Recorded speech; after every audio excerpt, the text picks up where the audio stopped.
Right నూతన సంవత్సర వేడుకలు విశాఖ నగరం ముస్తాబైంది.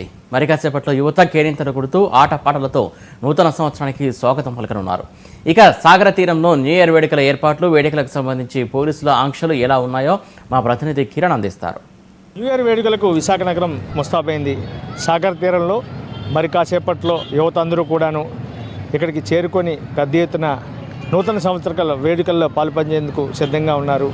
ఈరోజు మనం చూసుకున్నట్టయితే పోలీసు యంత్రాంగం పటిష్టమైనటువంటి చర్యలు న్యూ ఇయర్లో భాగంగా పెద్ద ఎత్తున అమలు చేస్తూ ఉన్నది.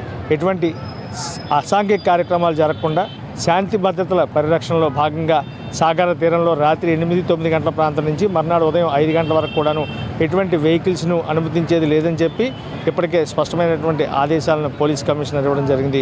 ఇంకో పక్క విశాఖలో పేరెండిగ్ వంటి ఏరియాలు ఏవైతే ఉన్నాయో తెలుగు తల్లి ఫ్లైఓవర్ కావచ్చు, మరోవైపు హనుమంతవాగ్ జంక్షన్ నుంచి ఇటు సింహాచలం వెళ్ళేటువంటి రూట్ హెల్త్ సిటీ ఏరియా ఏదైతే ఉందో ఆ ఏరియాలో ఎక్కడా కూడాను పూర్తి స్థాయిలో వెహికల్స్ని అలౌ చేయకుండా పటిష్టమైనటువంటి చర్యలు చేపట్టారు. ఇంకో పక్క డ్రంక్ అండ్ డ్రైవ్ కేసులను కూడా పెద్ద ఎత్తున నిర్వహించేలాగా పూర్తి స్థాయిలో ఎవరు కూడా మద్యం సేవించి వాహనాలు నడపకుండా చర్యలు కూడా చేపట్టడం జరిగింది.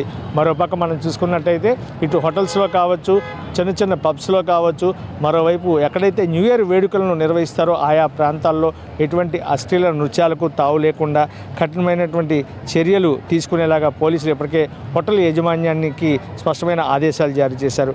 ఎక్కడా ఎటువంటి ఇబ్బందులు లేకుండా ప్రశాంతమైనటువంటి వాతావరణంలో న్యూ ఇయర్కు స్వాగతం పలకాలని చెప్పి 2023కు గుడ్ బై చెప్పాలని చెప్పి స్పష్టంగా పోలీసులు ఆదేశాలు జారీ చేశారు. ఈ నేపథ్యంలో ఇక్కడ వైజాగ్లో యువతంతా కూడాను ఉత్సాహం ఉరకలు వేస్తూ 2024 నూతన సంవత్సరానికి సాదర స్వాగతం పలికేందుకు సిద్ధంగా ఉన్నారు. కెమెరామెన్ రాజు కిరణ్ కుమార్, 99 టీవీ వైజాగ్.